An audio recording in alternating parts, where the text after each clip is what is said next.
What's up, guys? Welcome into Good Morning Lambeau. My name is Clayton. You can check us out on Packernet.com. You can find me on Twitter at Packers_access. You can email us PackersTotalAccess@gmail.com. You can text us 865-658-5824. I'm rolling solo this morning. May have a few people hop in here. We'll see what happens.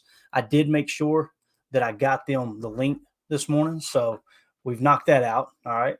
So there you go with that. Now, as far as what we're going to cover, obviously, we're one day out of Packers-Bears, the biggest rivalry in all of the NFL. It's going to be a great matchup. I think it's going to be a little closer than people might expect. I think it's going to be a little lower scoring than people may expect as well.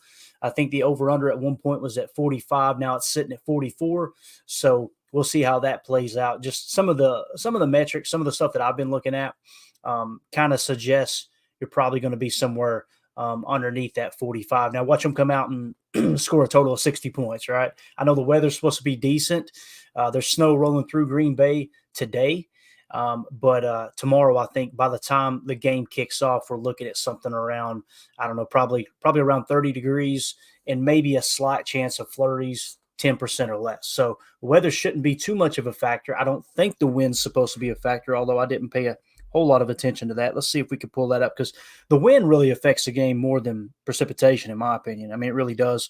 You've got to really key in on your passing game, and it also obviously affects the kicking game as well. It looks like 9-mile-an-hour winds, and by the evening time, 5-mile-an-hour. So shouldn't affect that much there at all. So if you do like the over in that game, probably that's good news for you there with the wind for sure. So let's take a look in the chat real quick. We got a ton of people in here. Man, you guys have been lighting it up. Had like over 100 comments before we even went live.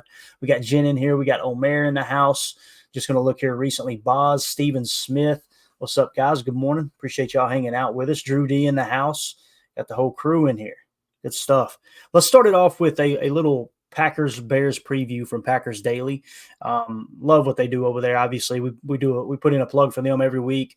I think Packers.com does a good job of kind of keeping things somewhat conservative, not too over the top. I know some people get upset that they're not a little more edgy, kind of like the Chargers. Although that backfired, I would say, right? I mean, if you go back and look at their social media all year long, next thing you know, they're firing their head coach. So I think I would lean towards the way Green Bay has handled things from the social media side, but I just wish they would give us a little more content, a little more insight. But the guys over at Packers Daily do a great job. Larry McCarron, Mike Spofford, Wes Hodkiewicz, the whole gang. And they put together some really good videos, very insightful, especially with Larry on the telestrator. Just love what they've done all year long. So let's check out this Packers-Bears preview. Just watching Jordan has been so impressive over the last half of the season is our success in situational football. He's been really good on third downs. Third down and short. Snap to Love, looking to throw. He throws off his back foot, right side of the end zone. Touchdown! And then a lot of confidence. He rips and throws to wideouts that, aren't open yet. He anticipates well and just handling pressure. You still got to make those throws, and you got to stay in there and make some plays. So I think that's the big thing, is just having that poise.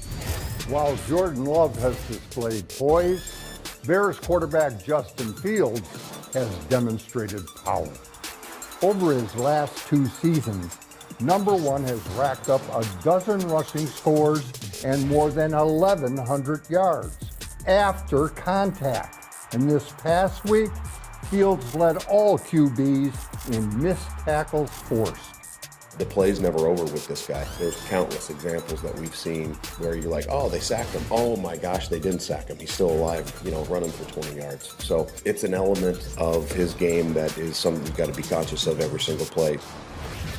Green Bay has won 9 consecutive games over Chicago and 7 straight here at home. But the Bears are coming off back-to-back victories and would love nothing more than to play spoiler in Week 18. A challenge is always great. When you got a game in front of you where you can make the dance. It's a playoff game for us, so we got to go out there and execute and take care of business. That's what you play for, right? You play for these moments, these opportunities to play in the competitive game. You want to be playing these games to have a chance to go to the playoffs, and that's exactly where we're at. And I think everybody's excited for it, but it's going to be fun. Man, Jordan Love just looks so calm to me. He every time he's in front of the cameras, he just, I don't know, he kind of bleeds confidence, right? He just kind of oozes out of him, but not in a cocky way either. It's like he just looks comfortable. He looks comfortable being the leader of the team. He looks comfortable being the starting quarterback. You could tell the guys just absolutely love him. Matt LaFleur actually made a comment about that. We talked about it on the pod yesterday, where he's hosting these. I think they said Monday night dinners, and not only are they getting together and eating and all that stuff, and just breaking bread together, but they're also kind of going over the tape, going over the game footage, even outside of the facility. What you're doing is you're establishing a culture across the entire organization. If you've got the guy who, I think we would all agree, and it's wild to say this because in the first half of the season, it was quite the opposite. Really, the first third of the season, it was quite the opposite. But if you were to look up and say, okay, which player do you think is carrying the majority of the load for the Packers down this successful stretch here in the second half of the season? I think we would all pretty much agree it's Jordan Love, right? I mean, there's some other names you'd mention like Jaden Reed. Tucker Kraft has been pretty solid as well. Just being Mr. Consistent on defense. Who would the player be on defense? First half of the season, you would say Rashawn Gary absolutely balled out, struggled here of late, right? Who else would you throw into that mix? There's not a whole lot of players that you go, yep, that's the guy who's making it go, other than Jordan Love. Now, Aaron Jones cranked it up the last two games, obviously. So I just think it's important to mention that the guy who probably deserves the most credit is the one who's leading by example, not just on the field, but off the field. And that's exactly what you need. I mean, when you trade away Rasul and that locker room takes a bit of a hit, right? And then Jair, goes through what he just went through, and it seems like we're on the backside of that. And I'm getting more and more confident, more and more comfortable every day that Jair will be a part of the Packers moving forward. I hope it stays that way because he is a great player when he's 100% healthy and he is being Jai. But no one else on that team really has been able to kind of carry the load the way Jordan has this year. So when he's leading by example and he's doing all the things in front of the camera, not in front of the camera, you've got teammates constantly praising him, talking about how he's a great leader. You're really setting a great baseline for that locker room as far as the culture goes. And I don't think we could ask for a better scenario for a starting quarterback right now. I mean, you're talking about very cheap cap hit for the next 2 years, this year and next year. Obviously, you're going to have to spend a ton of money if he continues playing the way he's playing. But the sooner you get him that contract, the better for sure. Drew D in the chat says, poise is so important in a quarterback and so hard to find. Love that Jordan has it. And that was one of the things on his scouting report coming out. You see the high interception total, you're like, man, he's kind of reckless with the ball, this and that. And then you hear people talk about how he's got his dad's personality. He's kind of got his dad's aura about him. His dad being a leader in the community. We've talked about it. And obviously laying his body on the line for his community for so many years, being a police officer, his mother being a police officer too. And they said his dad was kind of this leader, right, in the neighborhood. People knew you could kind of lean on him. And Jordan has that. I remember people saying it. I'm going, what does that mean exactly? I get it now. He's got it. When things get tough, he doesn't panic. When things are going great, you wouldn't know they're going great looking at him. And that's what you want, that even keel, the same person week in and week out. Think about what Greg Cosell said back in the summer. He has all the tools. He has the arm talent, right? He has the size at 6'4". He has the mobility. We've seen that. The question is, can he be the same player week in and week out? When things don't go right, can he come back the next week and be that same player that other players can look to and lean on? And, man, we've got the answer to that question for sure. It's exciting. It's really exciting. Seems like every episode we're talking about Jordan Love's leadership. And some would say, okay, we'll quit talking about it. I'm not going to, man, because it's so important. And it's so important to give Goody credit for that draft pick. He caught a lot of hell, guys, a lot of hell for that draft pick. I was one like, come on, man, we are so close. We're so close. But in the back of my mind, I'm hearing all these great football minds over the history of the game saying the best time to draft a quarterback is when you don't need one. Okay, yeah, I got it. I'm going to be quiet. You think, okay, well, what did Bill Walsh do? Bill Walsh had Joe Montana. What did he do? He upset the entire organization by going out and trading for Steve Young. I think that paid off, right? It got him another ring as an organization. I know, to the best of my knowledge, Bill Walsh wasn't the head coach at the time, but he was still in the front office when Steve won his, if I remember correctly. But it's just you got to kind of lower your ego. And I say you've got to, I mean, and me. You get these emotional moments where it's like, what the heck are we doing drafting a quarterback when Aaron's got at least 3 to 5 years left in him, And then you got to step back and go, Clayton, you don't know everything about football. You need to start listening to people who have been there, done that, you know. That's why we put so much stock in former players. It's why we put so much stock in like Mike Lombardi and people like that. It's important to understand where you fit in, right, and know exactly where your opinion stacks on the ranking of importance. Mine is somewhere down there near the basement. So when you get people that obviously have been around the game their entire life, man, they're going to carry more weight than me or any other fan, in my opinion. We got Tim joining us now from Green Bay. Tim, you ready to get that snow blower out, bro? You about to move some snow? Man, it's nothing but an inch, man. That's nothing. Snow blower for an inch of snow. I looked at the map and I went, man, they're getting hit hard. People up in Green Bay out there checking the mail in the shorts, you know. Yeah, ain't no big deal. We're good. We love it. My wife's up there right now just dusting off the steps. And, just to make sure. And she's still wearing her slippers. I love it. I know I think it was the second or third game that I went to in Green Bay. I think it was in October. And we were playing, I want to say it was the Eagles, if I remember correctly. They all blur together. I've been blessed to be able to go to so many games. And I remember stepping outside of the hotel and I was like, oh, it's a little chilly. It was like, I don't know, it was something like the upper 30s in October. And I was like, yeah, it's chilly out here. And I'll never forget, there was a girl out there, and you knew she was from up around that area because, you know, is it just me or do you get a lot of people from Wisconsin and Minnesota that have blonde hair, right? They're kind of light colored hair, kind of fair. Mm-hmm. She was out there in shorts, a tank top, and her hair was wet where she just had a shower smoking a cigarette. And I was like, it's just unbelievable, man. And look, she wasn't big like me, man. I got some fat insulating me, keeping me warm. She was skinny as a rail, bro. And she just out there burning one like morning. I'm like, y'all crazy. Yep. I love it. A little different up this way. Yep. It definitely is, man, for sure. Well, we got a lot to hit on there. We played a quick video from obviously Packers Daily. This is really cool too. Just wanted to flash this up. I seen this floating around. I don't know who to give credit to for this. Actually, let me drop the ticker. It may say at the bottom. I definitely want to take the time to do that. At CBS Sports. Okay, cool. So CBS Sports actually posted this. Records held by Eric Kramer in 1995. So the previous quarterback was Eric Kramer in 1995. Jordan Love versus the Bears franchise records. Okay. One season starting. So the Bears have the edge over him there, Tim. They've had 104 seasons now with the quarterback at the starting helm, okay? Other than that, Jordan Love passed for 3,843 yards this season, and the best quarterback performance, to the best of my knowledge, Eric Kramer with the Bears in 1995, I think they said 3,838 yards. So Jordan Love has passed for more yards this season than any other Bears quarterback in the 104-year history. Also, Jordan Love has 30 passing touchdowns.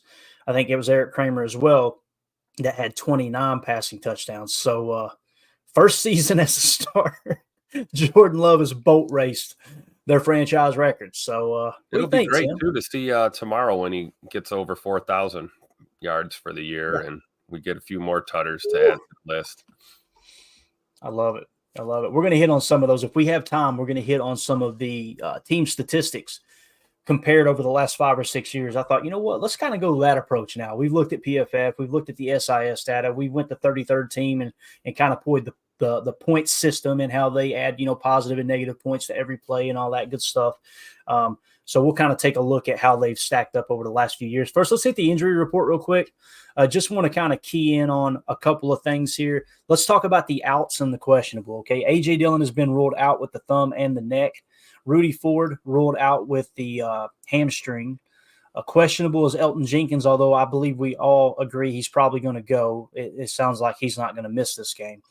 Also doubtful is Isaiah McDuffie there with the concussion. Now, you guys know I mentioned if he's limited later in the week, maybe he makes it in.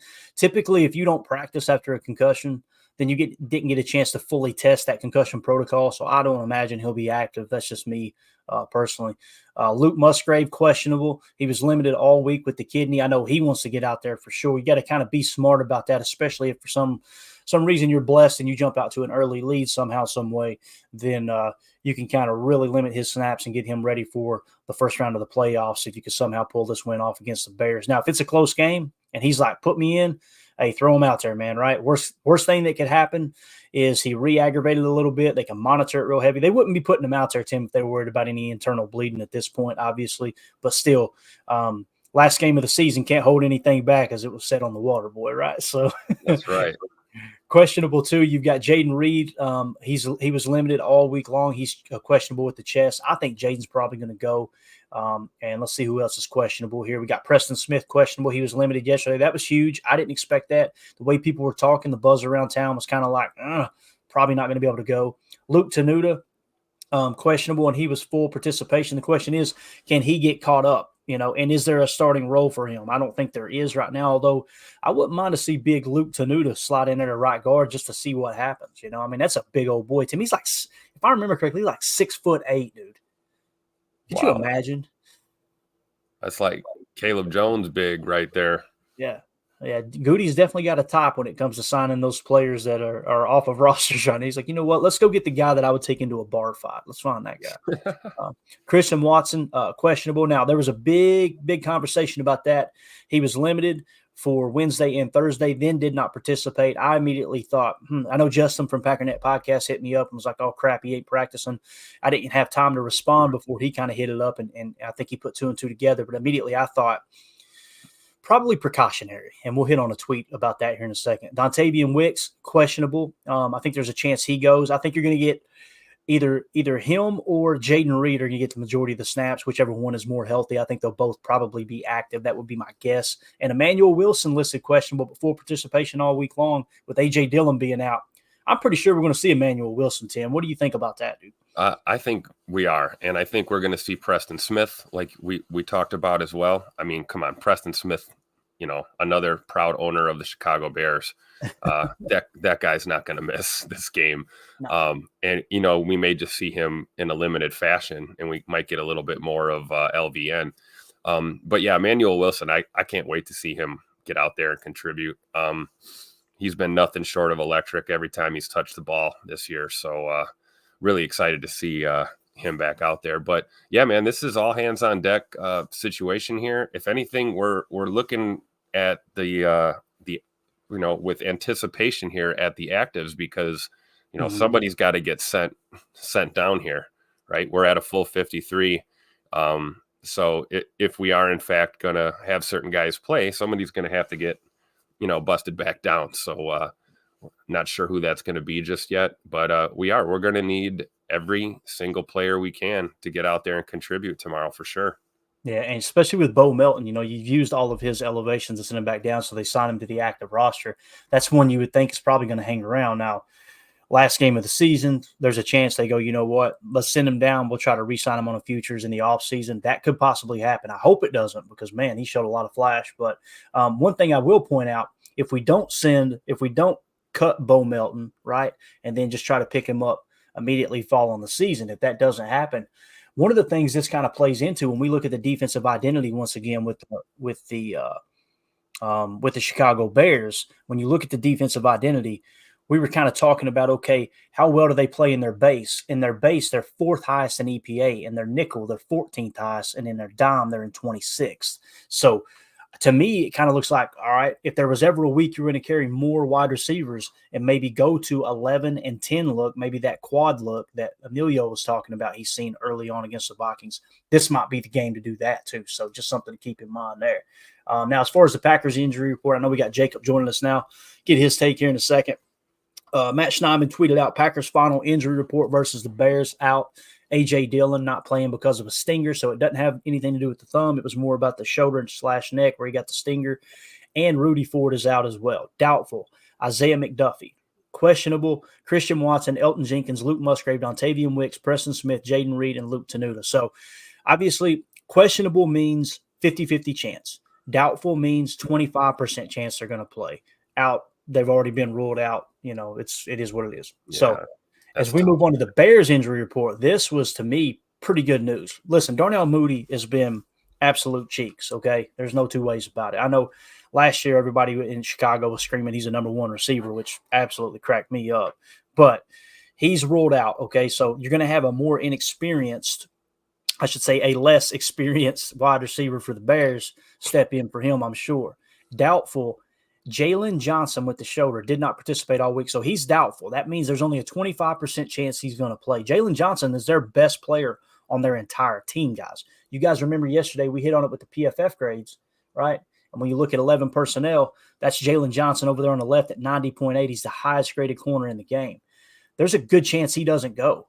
I mean, I would be really surprised if he suits up, because it's very, very seldom when someone's listed as doubtful that they go. Questionable, like I said, is usually a 50-50 shot. So, again, that's kind of how that plays out. Their best play, they're missing their best player. They're missing one of their starting wide receivers.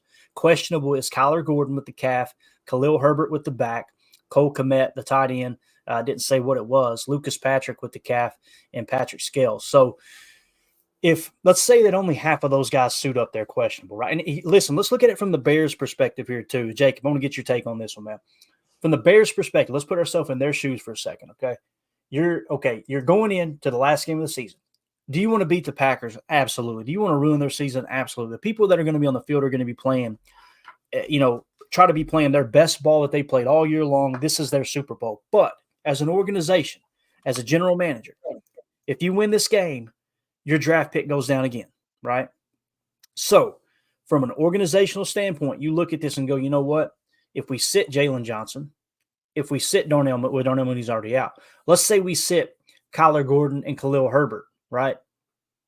From one side, it's what do you got to lose last game of the season? There's not a game for the Bears next week. The other side, it's like, do we really want to give ourselves the best chance to win this game?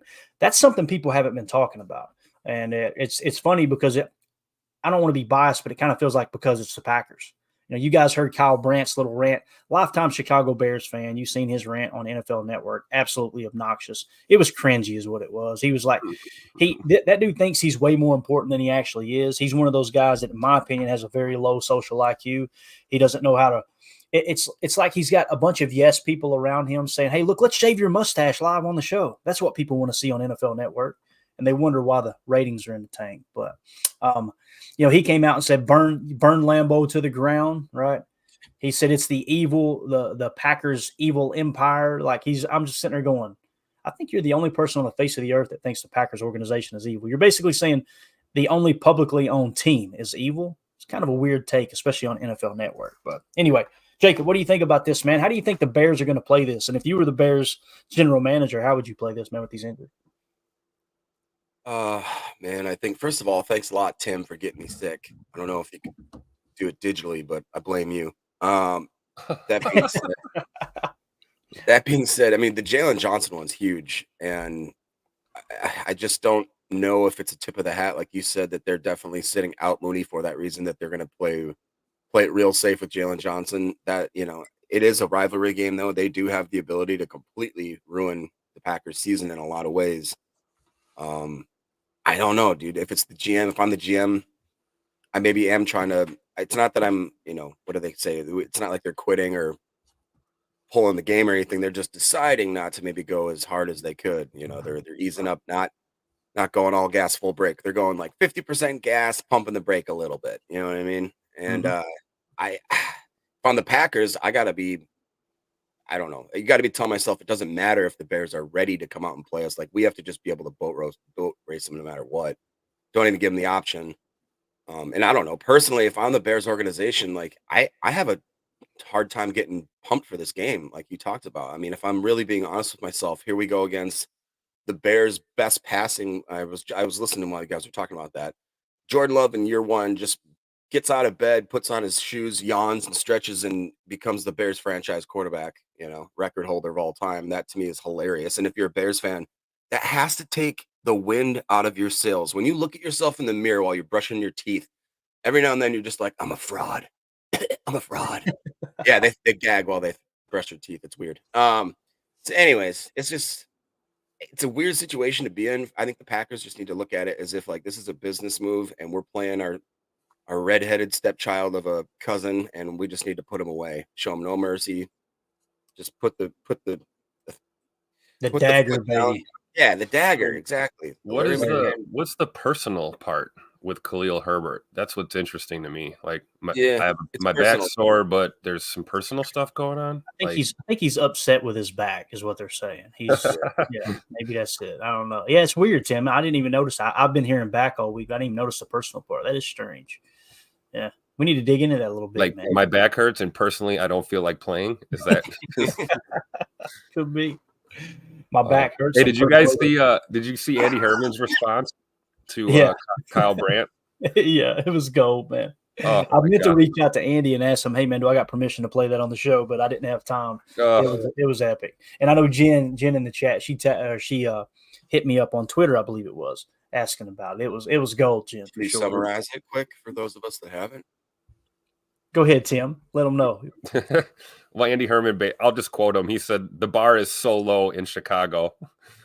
All Justin Fields 0-5 lifetime against the Packers needs to do is win one game in a game that doesn't matter at all for the Bears and has zero stakes against a 500 Packers team, and he deserves a huge long-term contract for it. Okay, you say so." So I wasn't going to do it, but let's go ahead and do it. I'm going to play. I got like a 17. Listen, it was 3 minutes of just straight cringe. So I'm not going to play the whole thing. I just kind of took it for where he said burn Lambeau to the ground and whatever. So here we go. Let's see if we can get this shared real quick and show you guys what we're talking about as far as what Kyle Brandt said. This was on, I think, Good Morning Football, which it's sad. I never thought I'd see the day where I stopped watching Good Morning Football, but it's so annoying now, man. It's just turned into this like. Guys, I left that show when my homegirl Kay Adams did. Come on now. Dude, it has not been the same since Kay. But here's what he said. Like I said, it's real quick, just about 17 seconds, but you can hear he's trying to be all dramatic and everything. Here we go. The Bears keep you. But you go burn Lambeau down. How can they not? Great moments are born from great opportunity. You can end two evils in one game. The Green Bay Packers season and the Justin Fields debate. Keep them. The Bears keep you. So obviously he's wanting him. He's saying, look, Justin, you got a chance to put this thing away here. It was like I said, 2 or 3 minutes long, maybe 4 minutes long. And it was just so freaking cringy. And everybody responded to it. You know, I tweeted that clip out. And it's gotten like, I think it's closing on 200,000 impressions or something. Like people are just, and you got some that go, oh, quit being soft. There's nothing about it. Like the point I was trying to make was not, I think Kyle Brandt's going to try to burn down Lambeau. That's not what I was saying, guys. What I was saying is, this is NFL Network. Show me another analyst that's doing this week in and week out towards one organization. You won't find one. Rent free, buddy. We live rent free. Adam Rank, Adam Rank mostly focuses on fantasy, but a big Bears fan who's a part of the NFL Network. Every single year just rags on the Packers constantly. And it's like, from the NFL standpoint, what's the point? Like, isn't this supposed to be it's okay to say, man, I'm a Bears fan. I get it. I got you. But when you come from the angle constantly of, what did we hear all offseason? You're about to find out what it's like not to have a Hall of Fame quarterback. All we heard, right? Oh, and what did Jordan Love do? He just went out and broke every franchise record in Bears history, basically. So. If I have to hear, it's mathematically impossible to have 3 back-to-back Hall of Fame. Oh, my gosh. Yeah. Really? It's kind of like that whole thing where, like, the coin flip or whatever, you know what I mean? It's not the odds of the back-to-back. It's the 50-50 shot each time. You know what I mean? Right. It's just, it is what it is. Judy in the chat said, I think the Khalil Herbert one is just as huge if he can't go. Bears don't have any running back close to Herbert's talent. I completely agree. Baldy broke down a bunch of plays. I won't show them all, but I do want to show this one zone read play. Herbert is hands down their best running back. There's no two ways about it. I don't know if Roshan is healthy or not. I was excited about him coming out of Texas. I'm pretty sure he plays for the Bears, if I remember correctly. I don't know if he's healthy or not. I don't know what he's been grading out at, but Herbert is hands down their best running back. But Baldy was getting excited watching them, and this is what I've been kind of talking about. I know a lot of people were ragging on them, and there's no chance. The Bears. It is remarkable that some of the Packers fans that just pretend like this is a slam dunk win are the same ones that were pretending like, all right, we made the playoffs last year, and then the Lions beat us. Now all of a sudden it's fire everybody. You know what I mean? High highs, low lows, the whole 9 yards. But when it comes to Khalil Herbert, yeah, this running game is nothing to shake a stick at right here. Let's see what Baldy had to say about it. And this is specifically on a zone read option. You guys, we talk about how you got to play the zone read. You either need to stand your ground or attack the mesh point. What you don't want to get caught doing is being caught in between. But you'll see how effective this is. Watch how the defensive end, watch how the edge will stand up, strafe, hold his ground, and watch Justin Fields just completely manipulate him, take him out of the game, go +1 in the hat count, and watch Herbert play it really, really conservative here. Of this play, let's watch the effect that Justin Fields has on it, and let's watch Khalil Herbert go about his business. So it's an inside zone right here. So on the play, we call this pressing the hole. Khalil Herbert taking it all the way up into the line of scrimmage. Press the hole right there. Look at him, just hiding behind the monsters. But look at Caden Ellis. He doesn't know who has the ball. His responsibility is Fields. So Fields is taking the guy right out of the mix. Now, Khalil Herbert, press the hole. Now bounce, bounce, bounce. Scat. Go, go. Get into the alley. Get in the moving sidewalk and go for 35. Like, that's the difficulty of defending this Chicago Bear rushing attack. It's a beautiful thing. So it's what they do well, right? There's no two ways about it. I know Peter in the chat said, my bold prediction, defensive player of the game is Lucas Van Ness with 3 and 1 forced fumble. What do you guys think? Do you agree? I know this. What they say, Caden Ellis? Is that who the guy was playing the edge there, setting the edge? Put Van Ness on that side. You guys remember what he did to Justin Fields the first time? Yeah. I guarantee you there's going to be 1 or 2 of those zone reads that they run. If you've got Van Ness standing over there with that big old corn-fed body standing there, right? I guarantee you Justin's going to go, I know I should probably keep this one, but let's just let the running back handle it. Because Caden Ellis to me looked more like an undersized Will, and I could be wrong just in that shot right there. Lucas Van Ness has got the speed to run Justin down. I'm more concerned about Justin scrambling out of the pocket than I am with their zone read game because, we've gotten burned a couple of times by being a little too aggressive, setting the edge and not holding your ground, mainly with Rashawn Gary. It's definitely one of the weak spots of his game. Preston gets pulled inside a couple of times too, but anything you guys want to add to that right there? And what do you think about Peter's prediction there? How cool would it be to finish the regular season and fight your way to a playoff berth and have Van Ness have one of his best games? That would be awesome. What do you think, Tim? Oh, man, that would be great. Like I said, I hope to see Preston Smith on the field, but I do think either way, whether he goes or doesn't, we're going to get a heavy dose of LVN in this game. And I'm with it. I'm totally with it. He's contributed, off and on in his own way all year. He's come up with big-time plays for us in a pinch when we've needed it. And, I don't care if he has one play in this game, if it seals the game for us, guys got to contribute, but I love the attitude. It's kind of like I feel about our run game against their stout run defense that we're supposed to be terrified of. I say, just bring it. And this is all the marbles. We know this is their Super Bowl. We can't take this team lightly. Anybody that is naive. You talked about this all week, Clayton. The Bears have improved since this week 1 matchup. These are not, and so have we. We've had our ups and downs. There's a reason that we're in the mix right now, and they're not. And quite frankly, there for a while when we were dropping games, it got a little ugly because it almost looked like the Bears were going to creep back into the mix. So we have to remember this is a rivalry game. You can hate your opponent. You can want to destroy them, all of that, but there is a level of respect that has to be there when you take the field, because if you take anyone in this league lightly, they're going to make you look stupid. And it's happened to us before, and we're not going to let it happen again. And we've got all the motivation we need right now. We've been playing football the last 2-3 weeks already. So we need to officially get there. And I think the guys are going to get it done, man, for sure. But I'm all for it, man. LVN, whether it's holding that edge, whether it's, rushing Justin Fields, whatever, man, I think we're going to get the contributions. I also can't wait to see my boy Quay. We got an athletic linebacker there.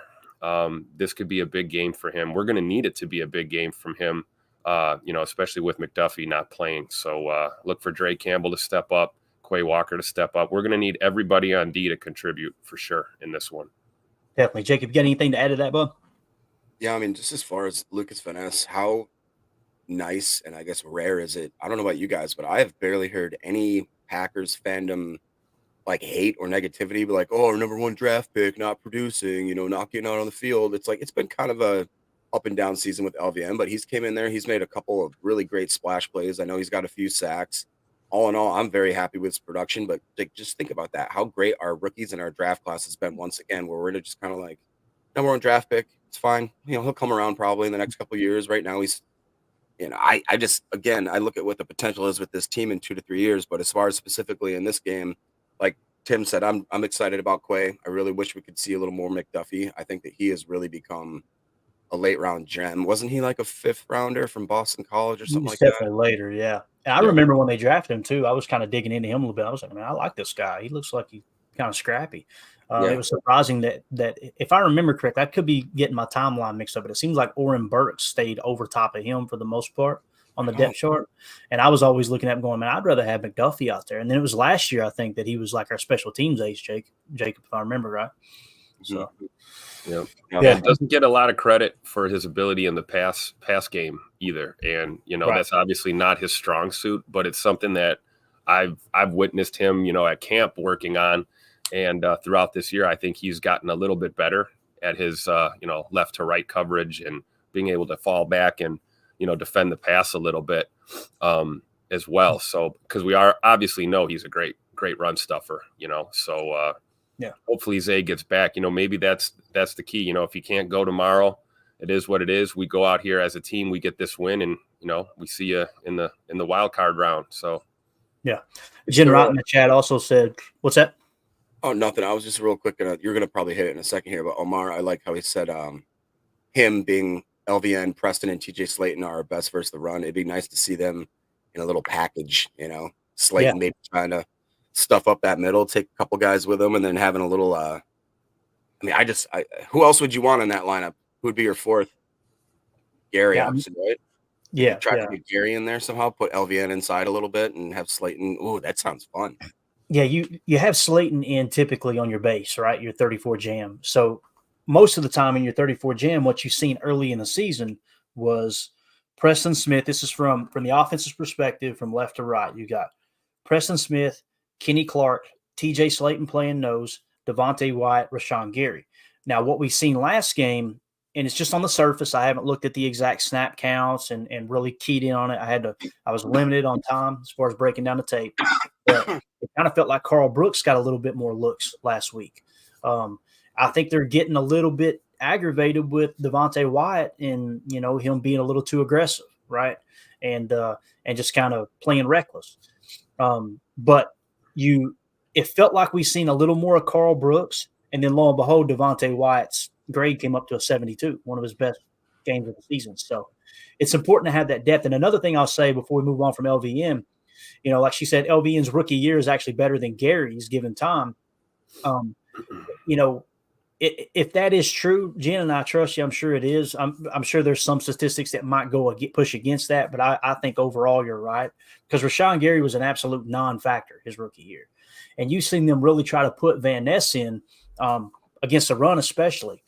But when you draft at a position that you're already deep at, right? You already had Preston Smith, you already had Rashawn Gary. Some people really, really, good football minds really like Enigbare going into the season as well. One of those being Michael Lombardi. And you see it from time to time. He'll grade out in the 80s, then he'll grade out in the 40s. You know what I mean? So he's just inconsistent. But when you draft like that, there's no pressure on him. It's just like Jordan Love.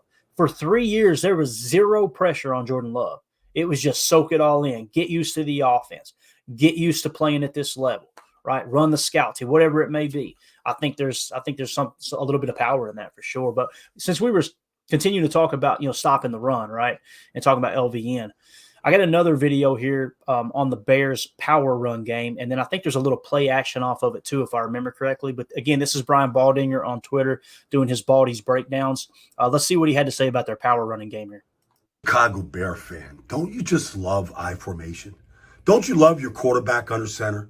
A fullback Curry Blasingame right here, and a toss to a power back in Khalil Herbert. And you just get elephants on parade.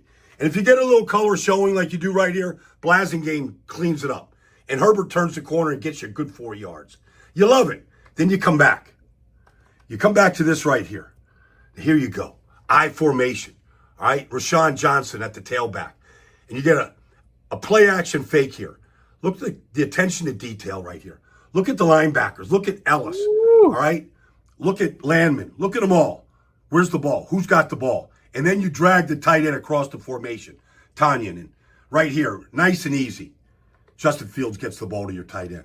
Then you come back to I formation right here. Here you go. With Mercedes Lewis. All right? Basically a third tackle. And you just run power right at the defense. Now, here you go. You just get them moving. Lucas Patrick, Nate Davis, all right? You get the rookie over here, and you just let Herbert just pound you. And then you get down the 1 yard line, and you just get this in the snow, and you get I formation. You don't need any tush push. You don't need quarterback sneaks. You need your quarterback under center. You need a tight end. You need snow falling heavy. You want football in January in Chicago. Get yourself an I formation and pound the rock. Man, that looks good. That's a good package that they had on Sunday. That's what you know what? I'll take Justin Fields rolling left and throwing the ball late across the middle 100% of the time. Go ahead, run that crap tomorrow, please. Yeah, I love Baldy, but that dude sounds like he's gargling bacon grease, dude. I don't know what's going on. Oh, bro, he's an 11-year vet. Hey, man. He is banged up, bro. That's from getting hit in the throat. Sounds like Chris Farley when he's obviously I wasn't alive immediately following World War I, but I imagine that's like 95% of those soldiers sounded like coming back from World War I. Just sound like I just want to sit down with a cold daddy soda and go, hey, bro, talk to me. Tell me what you've experienced.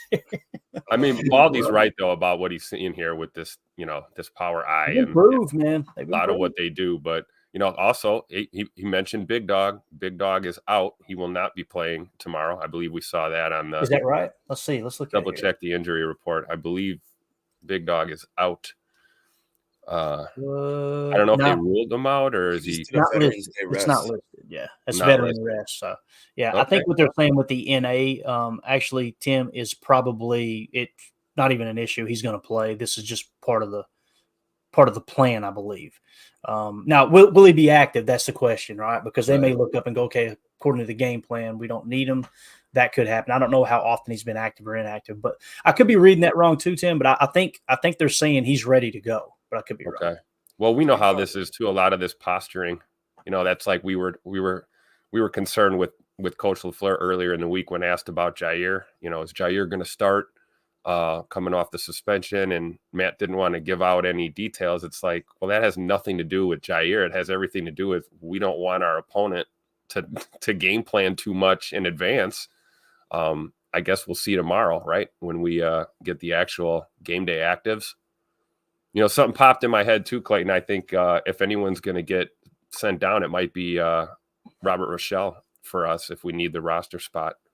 Makes I don't know sense. what your thought is about that. That makes a lot of sense. Maybe keep that extra receiver and send down Rochelle.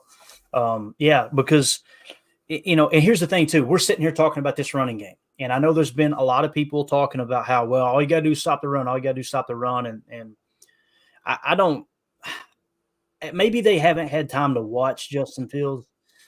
But when I turn it on, I'm seeing a huge improvement throwing the ball, too. Like, is he top 10? No, he's probably not even top 15. But from where he was, taking that incremental step, Baldy does another break. I'm going to hit it. I was going to skip it. Let's hit it one more time here. This is him talking about Justin Fields throwing the ball. It's going to be a little bit hard to see because the snow was flying in Chicago. But this is just what I don't want you guys to think I'm just kind of building up this false narrative like, oh, well, Clayton's just trying to let us down easy if they do lose. I'm seeing improvement from Justin Fields. So let's show it here. Again, if you see it, you got to say it. I don't want this to just turn into let's pump the Packers up, and then when they lose, let's fire everybody. I want to show that growth here from Justin Fields. Here's Baldy talking about him throwing the football. And you can hear Baldy getting excited about it, which I want to say this. Baldy is a guy that he's not going to talk negative about anybody he breaks down. He's a former player who's looking to build people up. So he's not going to point out Justin Fields' flaws, especially since they're playing good here the last few games. But here's his breakdown of him passing the ball. And I want you to look at some of these throws, guys. This is anyone who just sits there and goes, oh, Justin Fields is trash. I got to respectfully disagree, man. Soldier Field, Sunday afternoon. First quarter. Flakes coming down thick. I can't wait for the Bears to have a playoff game, a home playoff game, and the weather is like this. And Justin Fields making these kind of throws to DJ Moore, like right on the money. You look at this first touchdown throw, I don't even know how he can see the corner. Like, how can he even see the corner of the end zone? But he did. When does it even practice this stuff? Do they allow this at Hallis Hall? Look at this. Or do they go indoors when it's snowing like this? When do you learn how to throw a football in this kind of a blizzard? Justin Fields, right on the money. You can't cover DJ Moore any better than this. Like, he got there just within a snowflake. Like, this is going to be so nice, man. Like, you watch and read this coverage right here on this overload blitz right here. Read the coverage and make the throw. Drop the ball right in a snow bucket. Beautiful throw. I mean, you want to see it from another angle. Why wouldn't you? The snow lets up, but the throws were just coming down like a blizzard. Look at this throw. I mean, come on. Like, is this guy the future? This pickup of DJ Moore? Like, just keep building. Dang, they got a good thing going on in Chi-Town. This is his third year as a starter, right? Yes, third year as a starter, correct. I just wonder why he gets so much slack, and there's been so much question about Jordan, you know, in the comparison between these two. It just boggles my mind. Like, this is Jordan's first year as a starter. And we know unequivocally that he's our future, right? Right. Okay. This is 3 seasons of Justin Fields, and their fan base is probably, what, 50-50 split on whether he's the guy or not? I'd say it's probably 70-30 they want him out. It's kind of the vibe I get. It's really, and you know what, the funniest part of it all is their projected replacement, Caleb Williams, is a Packer fan. Right. Really? Oh my gosh, yeah. Like, look, did you see that? They had something about some tweets from a few years ago where he was just like, "Go Pack, go," and super excited for us. And then somebody actually tweeted out something along the lines of, Caleb Williams does not need to be a Chicago Bear, something along that lines. And he liked the tweet, like, yeah, I agree. I don't want to be a Bear. So, I don't know. I'm kind of feeling like they're going to move forward with Justin Fields. But again, I don't think he's top 10. He may not even be top 15. But I think he's playing better. What you going to say, Jacob? I'll guarantee you this, that if they decide to move on from him, the football gods will make Justin Fields at least for a couple of years, he'll be a top 10, top 5 quarterback. They may even give that guy a ring. And if they decide to keep him, he's going to be hot booty cheeks. And it's going to be wonderful to see. So definitely. Back to the Packers side of things. Again, I just want to point out what we've been talking about all week and going, okay, you're seeing improvement. There's a couple clips where, like I said, 11-year NFL vets seeing similar things. Could I pose one scenario and see if you think it's crazy? You did say he's been showing more accuracy and more better pass skills and that sort of thing. Do you think like the ascension of both the Packers and the Bears, whereas the Packers seems like they've had a lot of young guys and they have a little bit of a more, I'd argue, complicated concepts, a lot of the stuff they do on offensively with a lot of the motions and all that kind of stuff. Whereas the Bears organization seems like they've really honed things down, taken away a lot of the stuff. And they're like, we're running power eye football and freaking play action. And if you can do that, you know, Fields, then we may have a chance because our defense, we're just playing old school, hard-nosed football. Do you see that that's more, they're just kind of perfecting more of a very basic game? Does that make sense? Yeah, I think both teams are playing to their strengths. I think that the Packers are looking at the tape and going, man, our run blocking isn't where it needs to be. Let's pass the football, right? And I think the Bears are looking up and going, Justin is progressing, but he's not a top 10 passer. He's not a top 15 passer, right? So let's play to his strengths and stick to the power eye and things like that. You know, when you put an extra back in the backfield, you now go from a defense's perspective of 1 gap to 2 gap. And it really puts a little more stress on where are the cutbacks. Are they going to run counter? Are they going to run power? Are they going to run pin and pull? Like, there's a ton of different ways you can go there, especially with that extra blocker in the backfield. You're kind of blasting it from the inside out, especially when you're playing a team that likes to play like a quarters coverage where you're top down and you've got 2 safeties in shell who still have to work their way into the run fit. So to answer your question, Jacob, I think personally it comes down to the quarterback skill level. No one in here, I think we would all agree, would say that Jordan Love is a better runner of the football than Justin Fields. And I don't think there's anybody on the face of the earth that looks at Justin Fields and go, he's a better passer than Jordan Love. So I think it's more along the lines of the coaching staffs building the game plan, building the attack around what their quarterbacks do well. And also the weapons that they got there in the skill position room. Like they got Khalil Herbert. Yes, they've got DJ Moore now, who I think is grading out as the number 8 wide receiver. Again, I don't want to be – we're homers. We're always going to be homers. I just don't want to be hypocritical. And there are a lot of people laughing at that DJ Moore trade. Like, oh, he's garbage. He ain't going to do anything. It's worked, right? You got to give credit where credit's due. Justin Fields, he's still trash. He has – from pretty much just about everything that you look at, when you look at the tape, like Baldy, you see, okay, those throws, guys, those were good throws. You go to PFF. Well, what's PFF think? Yeah, he's raised 5 points this year, almost 6 points, according to PFF. Got to give credit where credit's due. But, yeah, I think that's what it is, Jacob. I think it's built around that. That's why I'm kind of like, I hope they don't bring Justin back, because we got a baseline for Justin now. I think we would all agree the Bears have performed better this year than they did last year. Are we all on the same page there? They've improved, yeah. So if you change quarterbacks again, guess what happens? Look at Peyton Manning's first year in the league. I think he set the record for interceptions in one season, right? So even if you do get a top-name quarterback, it's usually a year or two before they put it together.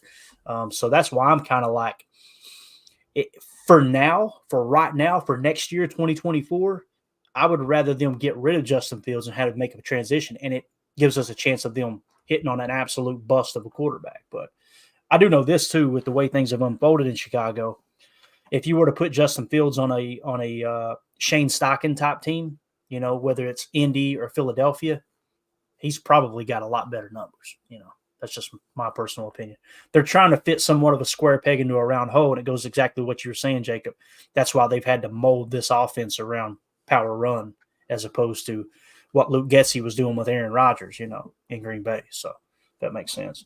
One other thing I want to hit on real quick, Christian Watson. I'm going to get real close to the camera here, or kill it for a second.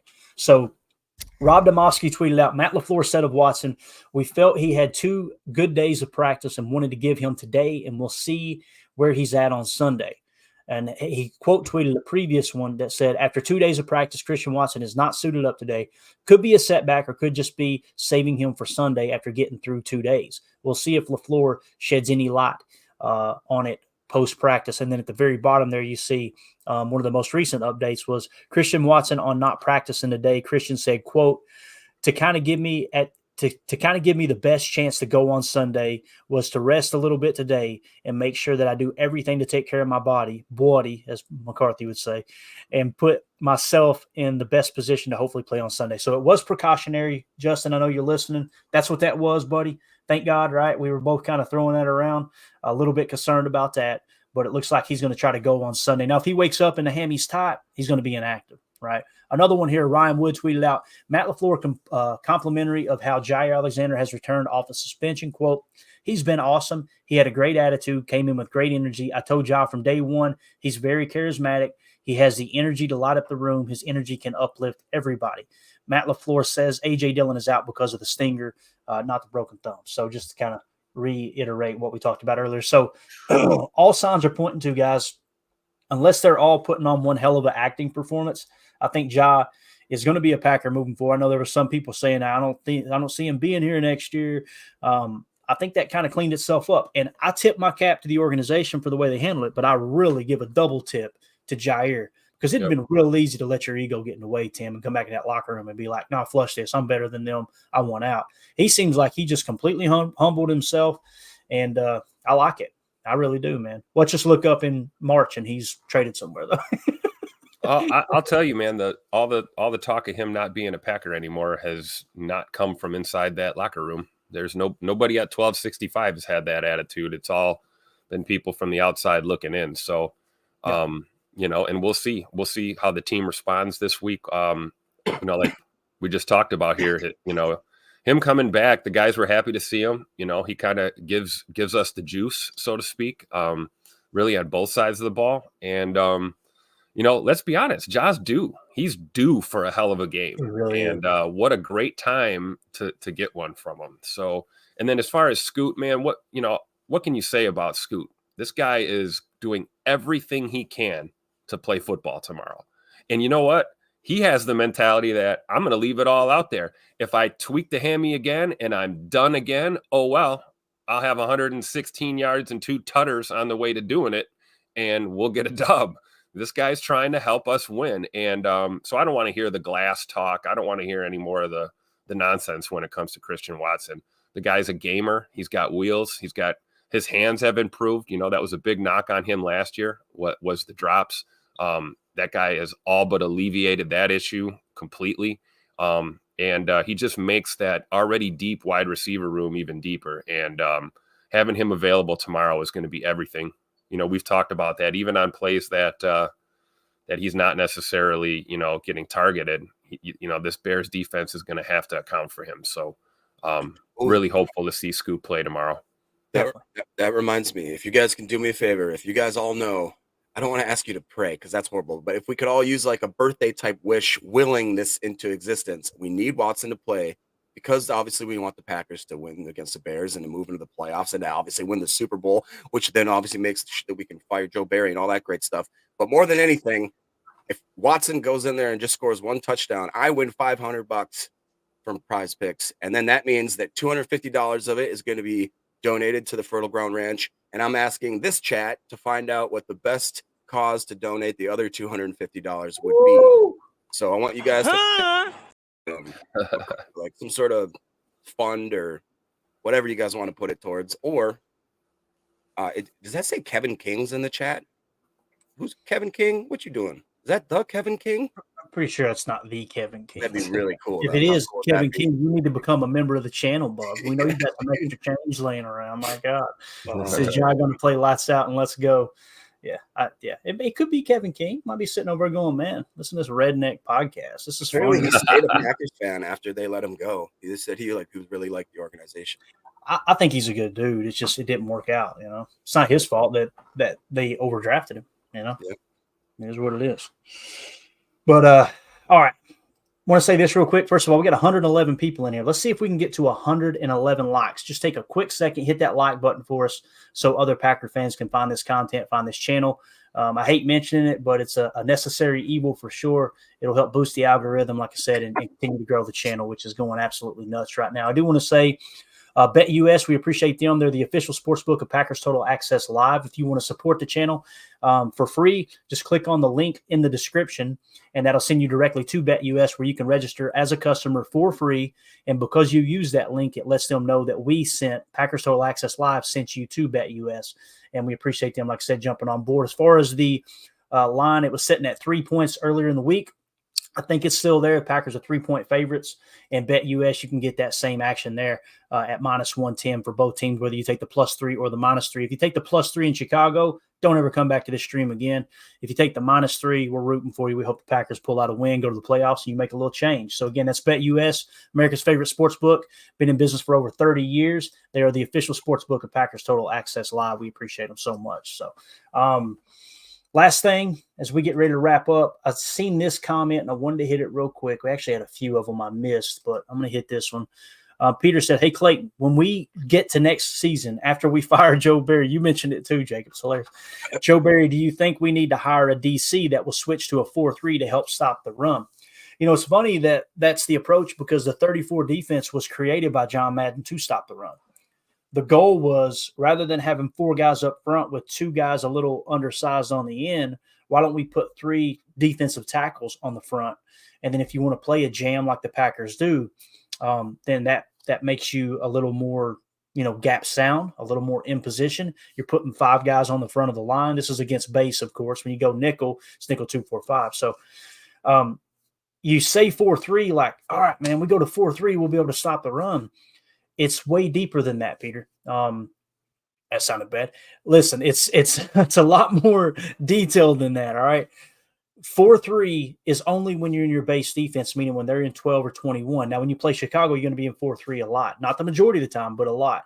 So even though you've got a 4-3 scheme, when they go to 11 personnel, 3 wide receiver sets, you're triggering your nickel. So you're right back in your nickel 2-4-5 or your nickel with 4 down linemen. And in a 4-3, the only difference between a 4-3 nickel and a 34 nickel is, first of all, it's not technically a 34, but when you build your roster around that, those two defensive ends are outside linebackers. If we switch to a 43 today on the depth chart, I'm talking about in a split second, Rashawn Gary and Preston Smith will be listed as defensive ends.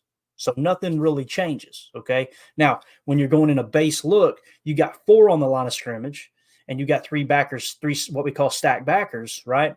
In a 34, you've got, with our jam, 5 on the line of scrimmage. So let me ask you this. If you knew 100% a team was going to run, which would you rather have? 5 guys on the line of scrimmage or 4? I would rather have 5. And you're going, well, Clayton, why isn't it working? Because it's how the players are executing.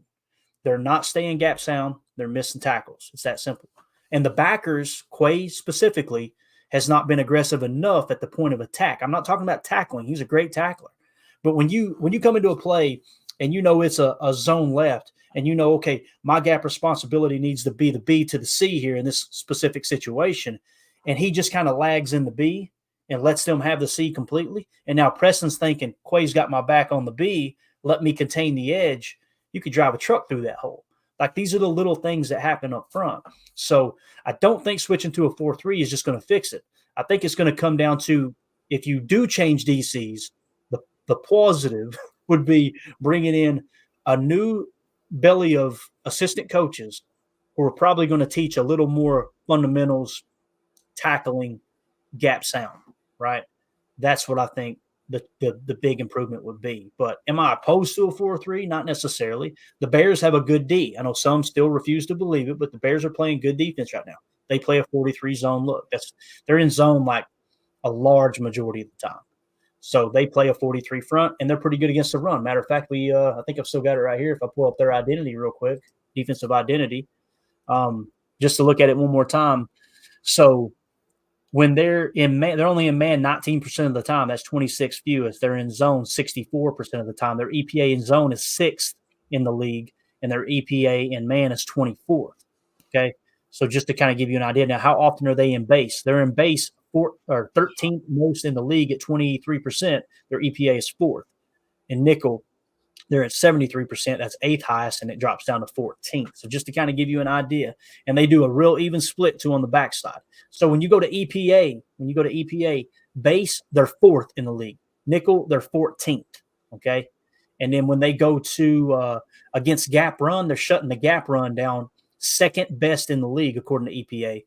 And zone run 11th best. So you've got a legit, if you put those two together, right, and kind of average it out, you'd have a legit, according to EPA, which is points, how the players are performing within this defensive scheme, you'd have right around the 6, 7, maybe 8 spot, a legit top 10 run stopping team, right? So just to kind of give you an idea of how that plays out. Hopefully that answers your question, Peter, but I don't look at it like 43 is the easy way to fix a defensive scheme.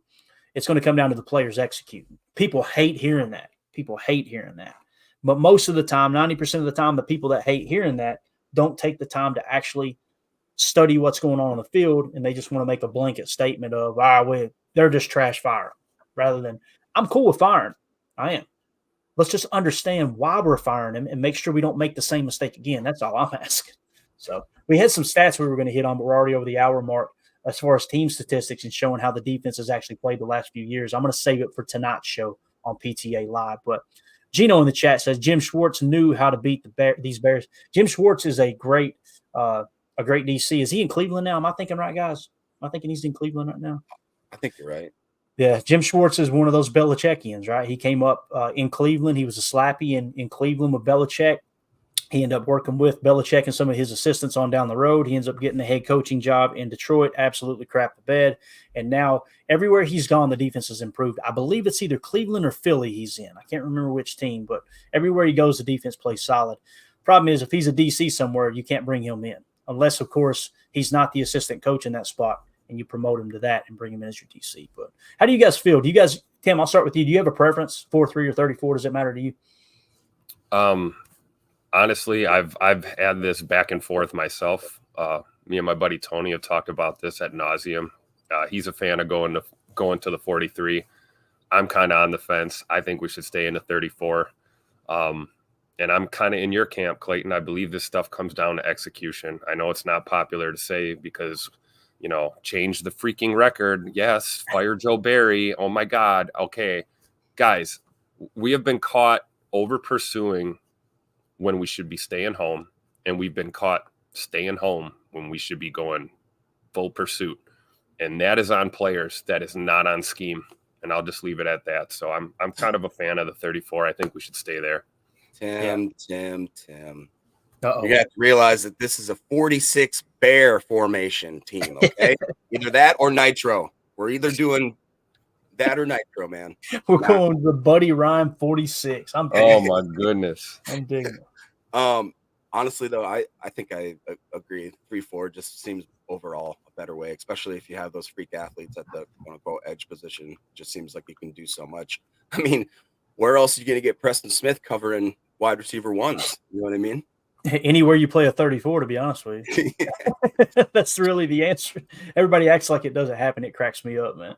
I literally I spent 10 minutes and said, let me go look just through the tape real quick. And what other 34 defenses across there? Okay, you got these teams. Let's just look at look, there's an outside linebacker covering a wide receiver. There's an outside linebacker covering a wide receiver. And I put it together, and I got roasted for it. It was like, you thought I walked over, knocked on their door, and slapped them in the mouth. I'm just pointing out that it's going to happen. They're going to go empty with their base from time to time. And when you play a 34, it's going to happen. Let me tell you what else is going to happen. If you play a 43 and somebody goes empty base, you're going to have a linebacker having to cover a running back, a wide receiver, or a tight end. It's going to happen. In some cases, you're going to have a linebacker out there on the perimeter trying to cover a wide receiver in the slot, and then you'll have a safety trying to cover a running back on the boundary. That's why they go T boundary. That's why they do that. They flex the T all the way up the sideline because they want to know two things. Man coverage. If you're in man coverage, a backer or a safety will walk out with him and line up. All right, we got that information. The other thing is, how are you going to cover us with a safety or a linebacker against a running back like Bijan Robinson, who is just as good a receiver as he is a running back, right? Like that's the other team gets paid too. There's no simple fix to any of this. And that's all we've tried to point out all year long. Peter says, thank you, Clayton. Yes, that was a great explanation. Appreciate the question, man. I love stuff like that.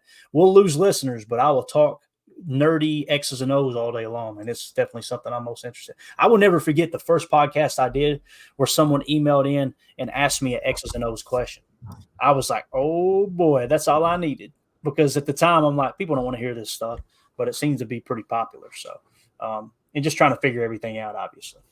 All right, we're at the hour 7-minute mark. Let's wrap this big bear up. Jacob, what else you got, buddy? You got any other topics you want to hit on? We're going to go live again tonight. I don't know if you'll be able to join or not, but you got anything else to add here before we wrap up? Not yet. It'll be interesting to see. I'll be here tomorrow. We're doing a pregame show, right? You're doing a morning and a pregame? Yeah. Well, the pregame would have to be right around 2:00 your all's time. I may do 3 tomorrow. I'll see what happens. Yeah. I'll for sure be there for the pregame and the postgame. So awesome. We'll have some more news going, I'm sure, right before kickoff. So I'm excited to see you guys then. And yeah, we had a good group here today. That's fun.